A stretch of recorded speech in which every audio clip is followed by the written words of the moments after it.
Assalamualaikum warahmatullahi wabarakatuh. Perkenalkan, saya mahasiswa PLP dari Universitas Wijaya Kusuma Surabaya. Nama saya Windy Aprilia, NPM 18650004. Jadi, hari ini saya akan membahas tentang tema 4, subtema 3 pada kelas 4 ya, yaitu pekerjaan orang tuaku. Nah, sebelum pembelajaran ini saya mulai, saya akan menampilkan dongeng, yaitu dongeng tentang semut dan juga jangkrik. Sebentar ya. Ibu akan share screen. Sudah keluar ya. Selamat menyaksikan. Jangkrik dan semut. Suatu ketika, jangkrik dan para semut hidup bersama di padang rumput. Sepanjang hari, para semut bekerja keras, mengumpulkan gandum dari ladang yang jauh. Mereka biasa bekerja disiplin. Mereka pergi ke ladang tiap pagi begitu hari terang, dan pulang mengangkut bulir gandum berat diseimbangkan di kepala. Mereka menyimpan bulir gandum di sarang mereka, lalu kembali ke padang untuk mengambil lagi. Di sisi lain, si jangkrik pemalas tiduran saja sepanjang hari dalam keteduhan, bernyanyi sendiri dan makan enak. Ia menikmati hidupnya tanpa peduli apa yang akan terjadi. Ia selalu mengasihani semut-semut yang bekerja keras tiap hari. Hari-hari berlalu. Si jangkrik melompat malas di rumput, hangat, senang, dan kenyang. Bernyanyi-nyanyi pada diri sendiri karena hidupnya baik. Sementara para semut mengangkut bulir gandum ke sarang mereka dengan susah payah. Suatu hari, saat para semut sedang mengangkut bulir, salah satu semut jatuh karena bulir terlalu berat. Ia lelah dan terluka. Bukan membantu si semut, si jangkrik malah menertawainya. Si semut bertanya, "Pak Jangkrik, bolehkah bantu aku membawa bulir ini sampai sarangku? Aku akan sangat berterima kasih padamu." Tapi si jangkrik mengabaikannya dan terus bermain musik. Dengan bersusah payah, si semut mengangkut bulir itu. Kenapa kau bekerja keras, semut? Kata si jangkrik. Ayo, istirahatlah sejenak dan dengarkan laguku. Ini musim panas, hari-hari panjang dan cerah. Mengapa membuang hari cerah dengan bekerja keras? Semut itu mengabaikannya dan terus berjalan ke ladang sedikit lebih cepat. Ini hanya membuat si jangkrik tertawa makin keras. Dasar kau semut payah. Ia mengatai semut itu. Mari, ayo menari bersamaku. Lupakanlah kerja. Nikmatilah musim panas. Aku membantu mengumpulkan makanan untuk musim dingin, kata si semut. Kusarankan kau lakukan yang sama. Kenapa pusing musim dingin? Kata si jangkrik. Kita punya banyak makanan sekarang. Masih banyak waktu untuk bersiap untuk musim dingin. Tapi si semut tahu yang ia lakukan dan terus bekerja. Si jangkrik melompat pergi melintasi padang rumput, bernyanyi dan menari. Ini berlangsung selama berhari-hari. Daripada bekerja dan bersiap untuk musim dingin, si jangkrik lebih memilih menari, bernyanyi, dan bermain. Ia tak sadar, hari-hari musim panas tidak akan berlangsung selamanya.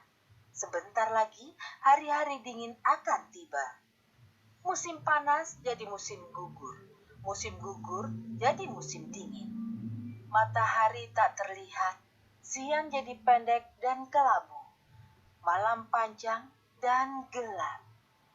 Cuaca jadi dingin, dan hujan salju mulai turun. Si jangkrik gemetaran dirundung angin dingin.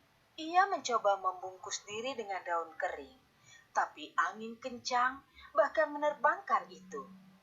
Ia kelaparan dan tak bisa menemukan makanan. Ia yakin kalau ia tidak makan, ia akan mati. Ia merasa lemah dan sadar si semut benar dan seharusnya ia sudah bersiap-siap. Si jangkrik tidak ingin bernyanyi lagi. Ia kedinginan dan kelaparan. Ia tak punya tempat untuk berteduh dan tidak ada makanan. Padang rumput dan ladang tertutup salju. Tidak ada makanan yang bisa ditemukan. Aduh, bagaimana ini? Aku harus kemana? Si jangkrik merintih. Ia tidak mengira musim dingin ini lebih parah dari biasanya. Dan karena ia tidak menyimpan makanan sendiri atau membantu yang lain, ia tidak akan hidup sampai musim panas berikutnya. Ia tidak punya tempat berlindung dari salju. Ia kelaparan dan sekarat. Sementara ia melihat para semut menikmati makanan persediaan dari musim panas. Aku akan ke tempat semut, minta makanan, dan tempat berteduh. Kata si jangkrik menyemangati diri. Jadi ia tertatih ke sarang semut dan mengetuk pintu. Halo, semut. Katanya ceria. Aku di sini untuk bernyanyi sambil menghangatkan diri di perapian kalian, dan kalian bisa mengambilkan makanan untukku. Tidak, Pak Jangkrik. Kami tidak ingin mendengar nyanyianmu. Ia memohon pada mereka agar membiarkannya masuk dan meminta makanan. Kalau tidak, dia akan mati. Apa? Teriak para semut terkejut. Tidakkah kau menyimpan apapun untuk musim dingin? Apa saja yang kau lakukan sepanjang musim panas? Aku tidak menyimpan makanan. Si jangkrik mengeluh. Aku terlalu sibuk bermain musik sehingga tidak sadar musim panas lewat. Para semut menggelengkan kepala, berbalik dan meneruskan kerja mereka. Si semut yang pernah minta bantuan pada si jangkrik menatapnya dan berkata, Sepanjang musim panas, aku bekerja keras. Tapi kau mengejekku, bernyanyi dan menari. Seharusnya kau memikirkan musim dingin. Cari saja tempat lain untuk bernyanyi, jangkrik. Tidak ada kehangatan atau makanan untukmu di sini. Si semut menutup pintu tepat di wajah si jangkrik. Si jangkrik tidak bisa apa-apa kecuali menangis.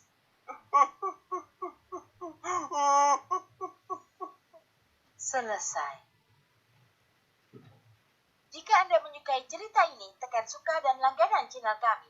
Tekan tombol like. Nah, anak-anak, itu tadi kalian sudah melihat ya, itu tadi dongeng tentang semut dan juga jangkrik.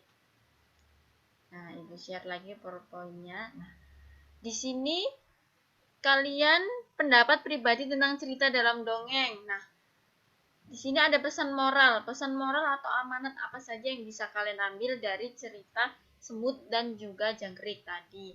Yang pertama, kita harus saling tolong-menolong. Kemudian, jangan terlalu meremehkan suatu hal. Terus, kita juga harus saling membantu. Dan juga kita harus berpikir ke depan. Seperti itu ya, pesan moral yang terkandung dari dongeng semut dan juga jangkrik. Selanjutnya, kegiatan ekonomi pembuatan kertas. Nah, sebelumnya kalian pasti ada yang belum tahu ya. Kertas itu terbuat dari apa sih bahan utamanya? Nah, di sini Ibu akan bahas. Kertas itu bahan utamanya terbuat dari kayu. Jadi kertas-kertas yang selalu kalian pakai untuk menulis, belajar itu terbuat dari kayu. Nah, perhatikan skema pembuatan kertas yang sudah Ibu share screen. Yang pertama yaitu kayu dikupas kulitnya dan dipotong kecil-kecil. Dimasukkan ke dalam alat yang ada pada gambar nomor 1 ini ya. Kemudian yang kedua, potongan kayu dicampur dengan bahan kimia menjadi pulp. Nah, Apa sih yang dimaksud dengan pulp itu?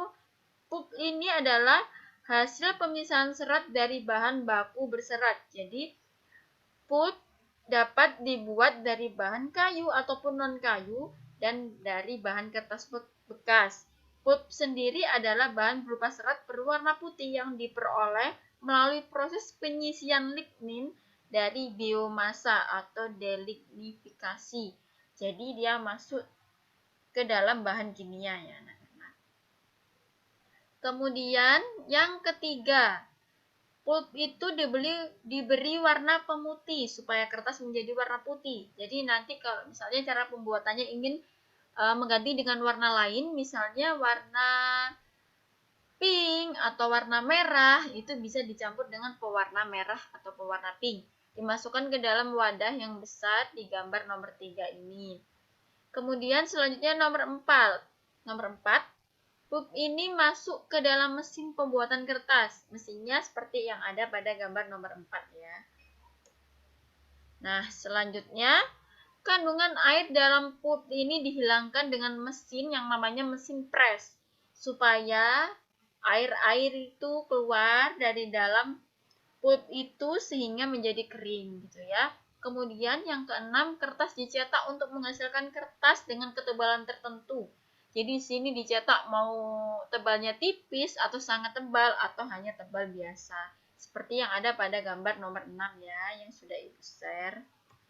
Kemudian yang ketujuh, kertas yang sudah jadi digulung dan siap digunakan. Jika sudah siap, akan bentuknya seperti yang ada di gambar ini ya.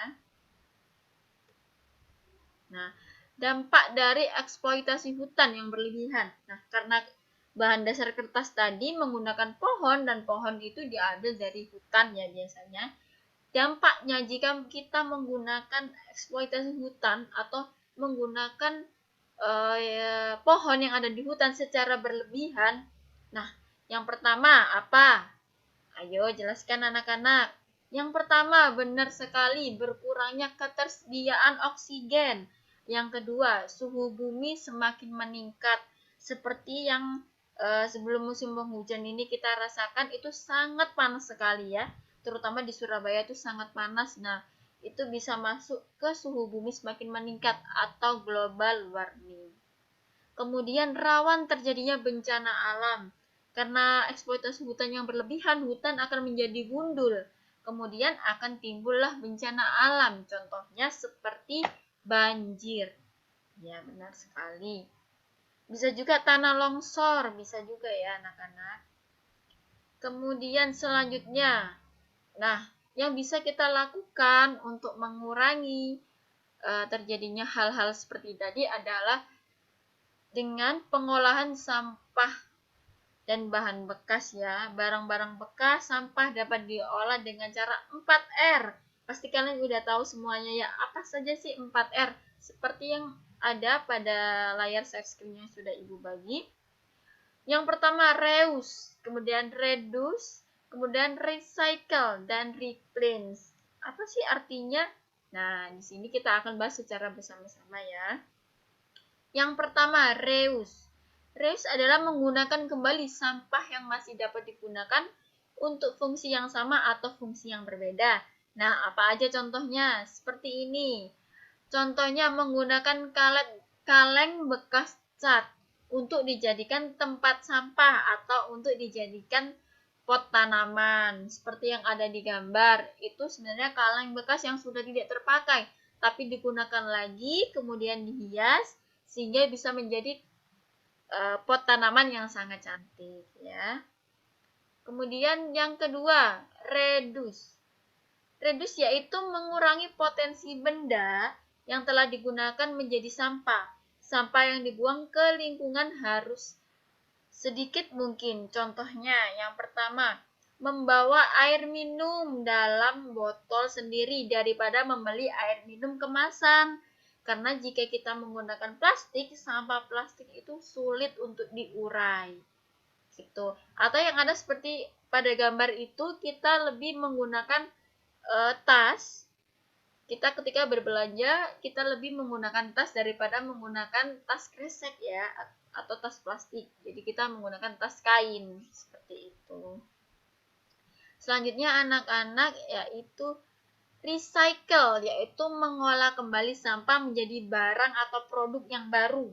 Nah, contohnya mengolah sampah organik menjadi pupuk kompos.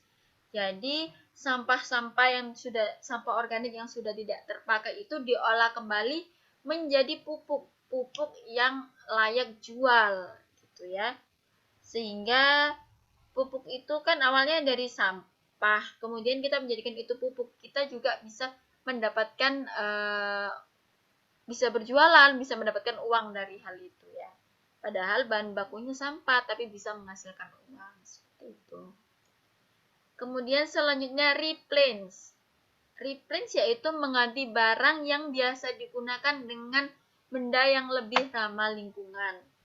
Contohnya seperti yang ada pada gambar, karena tisu itu terbuat dari pohon dan jika mengeksploitasi pohon yang ada di hutan itu secara berlebihan bisa mengakibatkan banjir, longsor, dan juga global warming. Nah, kita harusnya lebih memilih menggunakan sapu tangan daripada menggunakan tisu, sehingga secara tidak langsung kita juga bisa menolong bumi. Itu ya. Nah, selanjutnya, sebelumnya anak-anak pasti sudah hafal Pancasila kan ya. Nah, Pancasila memiliki 5 simbol. Yang pertama bintang emas, yang kedua apa? Ada yang tahu? Ayo, apa lambang atau simbol kedua dari Pancasila? Yang pertama kan bintang emas. Yang kedua apa? Yang kedua rantai. Yang ketiga pohon beringin. Yang keempat kepala banteng. Dan yang kelima padi dan kapas. Nah, yang akan kita bahas hari ini adalah menghubungkan simbol dengan makna sila ketiga dari Pancasila. Nah, sila ketiga Pancasila tadi simbolnya adalah pohon beringin, yaitu persatuan Indonesia. Kenapa sih pohon beringin? Nah, bisa kalian lihat pohon beringin yaitu merupakan pohon rindang Indonesia, yaitu pohon rindang di Indonesia, yaitu pohon beringin ini bisa diartikan sebagai pemersatu bangsa. Kemudian akar yang menggantung di pohon beringin itu diartikan sebagai akar gantung Indonesia yang terdiri atas berbagai macam ras, etnis, suku, dan juga budaya. Jadi di Indonesia ini pasti kalian semua udah tahu ya kalau kita ini terdiri dari berbagai macam ras, etnis, suku, dan juga budaya. Tapi kita masih tetap bisa sama-sama bersatu, yaitu kita Indonesia. Nah, itu masuk ke dalam persatuan Indonesia. Kemudian pengalaman sila ketiga Pancasila dalam kehidupan sehari-hari.